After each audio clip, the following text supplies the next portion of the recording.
Hello dear student, welcome to our YouTube channel engineer Guruji. तो आज हम लोग कक्षा 10 के चौथा चैप्टर का वन शॉट वीडियो देखने वाले हैं। इसमें संपूर्ण रिवीजन करेंगे हम लोग। ठीक है, चौथा चैप्टर भारत में राष्ट्रवाद को। ठीक है, तो चलिए सबसे पहले हम लोग चलते हैं अपना पहला स्लाइड पे। इसमें बोला जा रहा है 1857 में सबसे पहला क्रांति हुआ था या संग्राम हुआ था। 1857 में सबसे पहला स्वतंत्रता संग्राम कब स्टार्ट हुआ? तो 1857 में। और 1870 में बंकिम चंद्र चटर्जी द्वारा वंदे मातरम की रचना किया गया। तो आपसे पूछा जा सकता है कि वंदे मातरम की रचना कब और किसने किया? तो 1870 बंकिम चंद्र चटर्जी। ठीक है, अब 1885 में कांग्रेस का गठन हुआ। ठीक है, इसका स्थापना मुंबई में हुआ और इसका कांग्रेस का पहला अध्यक्ष जो था व्योमेश चंद्र बनर्जी थे। और इसको गठन करने वाले अंग्रेज का नाम एओ हुम था। ठीक है, और इसके बाद जो है इसमें एक महिला अध्यक्ष थी।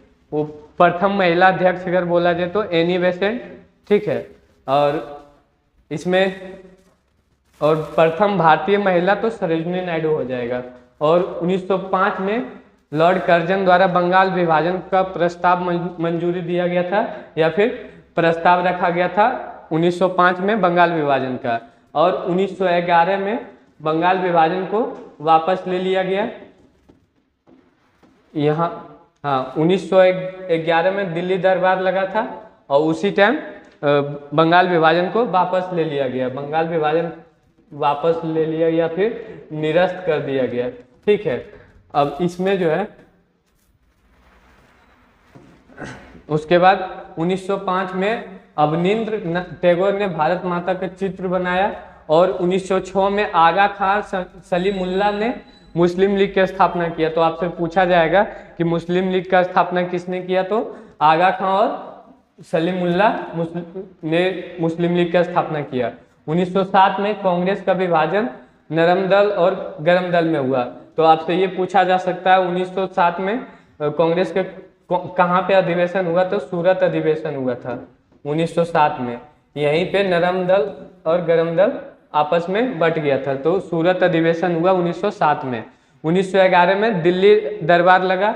उस टाइम हार्डिंग था गवर्नर और उन्हीं के द्वारा जो है बंगाल विभाजन को रद्द किया गया और दिल्ली दरबार में राजधानी जो है कोलकाता से दिल्ली स्थानांतरित किया गया। और उसी दिल्ली दरबार में ही कलकत्ता जो पहले राजधानी हुआ करता था भारत का, वो कहाँ हो गया? नई दिल्ली हो गया। चलिए,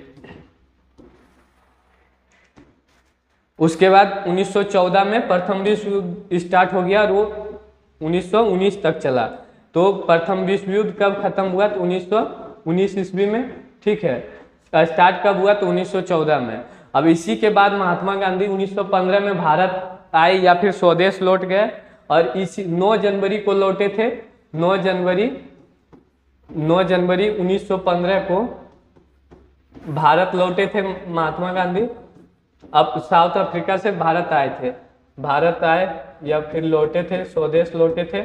इसीलिए इस दिन हम 9 जनवरी को हम लोग भारतीय प्रवासी दिवस मनाते हैं या फिर प्रवासी भारतीय दिवस मनाते हैं। ठीक है, चलिए, ये भी पूछा जा सकता है कि प्रवासी दिवस कब मनाते हैं? तो 9 जनवरी को। और महात्मा गांधी भारत कब आए? तो 9 जनवरी 1915 को।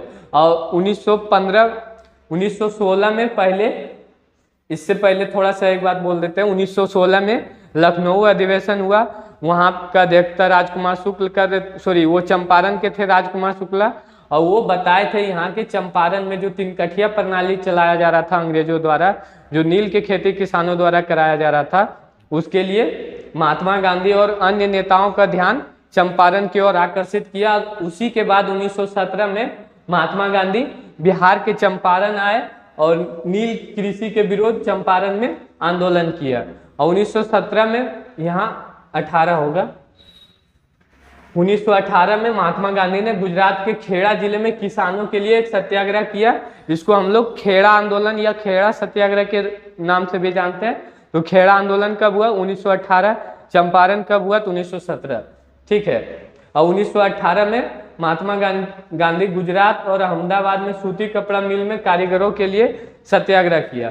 और 1918 के बाद जो है प्रथम विश्व युद्ध की समाप्ति हो गया और ब्रिटिश सरकार ने भारतीयों की स्वशासन की मांग को ठुकरा दिया। ठीक है। और 1919 में ब्रिटिश सरकार एक कानून लाए थे, उनका नाम था रोलेक्ट एक्ट, या फिर इसी को हम लोग काला कानून बोलते हैं। ठीक ना, काला कानून। ये बिना वकील बिना दलील का कानून था। ठीक ना, इसमें किसी को भी, अंग्रेजों के पास अधिकार था कि किसी को भी बिना कहे 1 साल 2 साल के लिए जेल में रख सकता है। ठीक है, इसीलिए इसे काला कानून कहते हैं। इसी के विरोध में जलियांवाला हत्याकांड हुआ। आगे देखते चलिए। अब इसी के विरोध करते हुए 13 अप्रैल 1919 को, ये डेट याद रखिएगा, ये पूछा जाएगा आप लोग से, बहुत ही इंपॉर्टेंट क्वेश्चन है ये बिहार बोर्ड के लिए। 13 अप्रैल 1919 को जलियांवाला हत्याकांड हुआ। ठीक है। 1919 में खिलाफत आंदोलन हुआ, क्योंकि तुर्की का जो खलीफा, मुस्लिम धर्म में जो खलीफा होता है, यानी कि मुस्लिम धर्म गुरु, ठीक है, उसको खलीफा बोला जाता है, उसके खिलाफ अंग्रेजों ने जो उसका रवैया था उसको इंसल्ट करने का, इसके लिए भारतीय मुसलमान भी खफा थे। ठीक ना, इसीलिए खफा थे, इसीलिए खिलाफत आंदोलन किए। और इस आंदोलन को स्टार्ट करने वाले मोहम्मद अली और शौकत अली ने किया था। ठीक है। अब इस आंदोलन को अंग्रेज को जो है पता था कि अगर ये दोनों, मतलब महात्मा गांधी को भी पता था, अगर सत्याग्रह को बड़ा लेवल पर करना है तो हिंदू मुस्लिम को एक साथ आके ही आंदोलन करना पड़ेगा। इसलिए महात्मा गांधी यहाँ पे अवसर देखे और उनको लगा कि कहीं हम लोग खिलाफत आंदोलन में अगर हम सहयोग करते हैं तो यहाँ के भारतीय मुसलमान भी हम लोग को अगला आंदोलन में, जैसे आगे असहयोग आंदोलन हुआ, सविनय अवज्ञा आंदोलन हुआ, तो उसमें भी मुसलमान हम लोग को मदद करेगा। ज़्यादा संख्या में होगा तो बढ़िया सत्याग्रह होगा, थोड़ा सा कामयाब आंदोलन होगा। चलिए, तो महात्मा गांधी इसी के बाद असहयोग आंदोलन की शुरुआत किया। तो आपसे पूछे महात्मा गांधी असहयोग आंदोलन की शुरुआत कब किए? तो 1920 में। ठीक है। और ये आंदोलन कब वापस लिया गया? तो चोरी चोरा कांड हुआ था 1922 में, चोरी चोरा कांड हुआ। हिंसक घटना के बाद जो है महात्मा गांधी ने असहयोग आंदोलन वापस ले लिया। आपसे ये भी पूछा जा सकता है कि किस घटना के बाद महात्मा गांधी ने असहयोग आंदोलन वापस ले लिए? तो आंसर हो जाएगा चोरी चोरा। ठीक है। ये उसके बाद 9 अगस्त 1925 को काकोरी क्रांतिकारियों ने अंग्रेजों को खजाना ले जा रही ट्रेन को लूट लिया, या फिर इसी को काकोरी ट्रेन डकैती भी बोलते हैं। ये कब हुआ? तो 9 अगस्त 1925 को। और 1928 में साइमन कमीशन भारत आया था। ये साइमन कमीशन इसलिए भारत आया था कि जो 1919 में जो रोलेक्ट एक्ट आया था उस पर क्या प्रभाव पड़ा है, या फिर वो कानून अच्छा है या खराब है, उसको देखने के लिए जॉर्ज साइमन जो है साइमन कमेटी का गठन किया। उसमें 7 अंग्रेज आए थे भारत। ठीक है। और 7 के साथ क्या थे? अंग्रेज थे।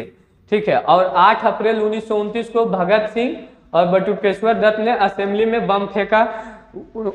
भगत सिंह और बटुकेश्वर दत्त को लगा कि अंग्रेज बहरी सरकार है। ठीक है, इनको अगर यहाँ कुछ भी बोल लो, किसी प्रकार के धरना दे लो, अंग्रेज को कोई फर्क नहीं पड़ने वाला। इसीलिए अंग्रेजों को ध्यान से जगाने के लिए, ध्यान अपनी ओर आकर्षित करने के लिए भगत सिंह और बटुकेश्वर दत्त ने असेंबली में जाके बम फेंका।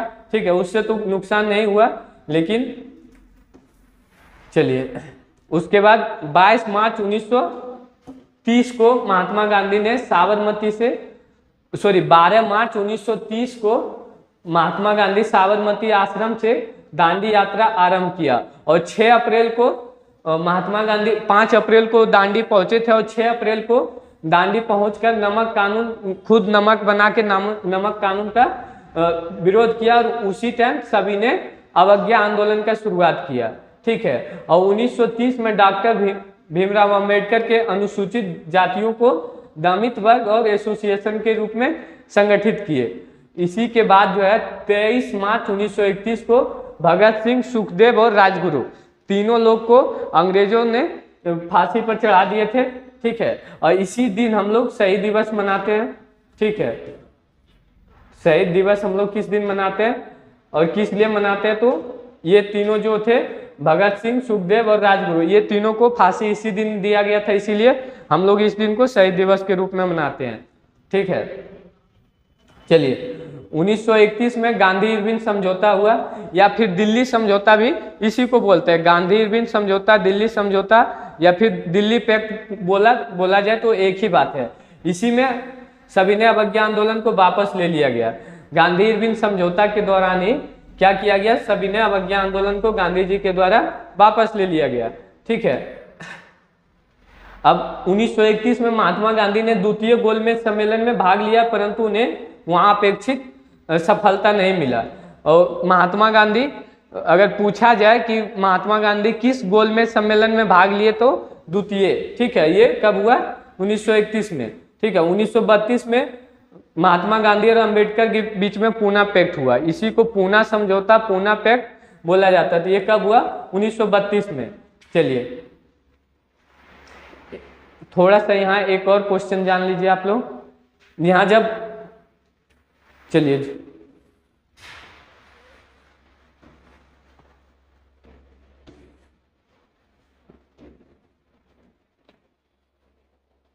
आगे स्लाइड कहाँ से आएगा? उसके बाद 1933 में रहमत अली सर्वप्रथम पाकिस्तान का विचार सामने रखा। 1933 के बाद में, उससे पहले पाकिस्तान का नामो निशान नहीं था। रहमत अली द्वारा 1933 में पाकिस्तान का नाम रखा गया, या फिर उसका विचार रखा गया कि एक अलग देश हो जहाँ पे सिर्फ मुसलमान रहता। ठीक है, और 1935 में भारत शासन अधिनियम पारित हुआ और वो प्रांतीय सरकार का गठन। 1939 में द्वितीय विश्व युद्ध का भी आरंभ हो गया। 1935 में अंग्रेजों द्वारा भारत शासन अधिनियम लाया गया और फिर से 1939 में। उसके बाद 1940 में मुस्लिम लीग के लाहौर अधिवेशन में पाकिस्तान का मांग जो है संकल्प पास किया गया। 1940 में मुस्लिम लीग द्वारा जो है पाकिस्तान का मांग किया गया, और यह अधिवेशन कहाँ हो रहा था?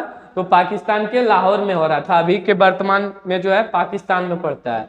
1942 में भारत छोड़ो आंदोलन चलाया गया, और शुरुआत गांधी जी ने करो या मरो का नारा दे के रख दिया।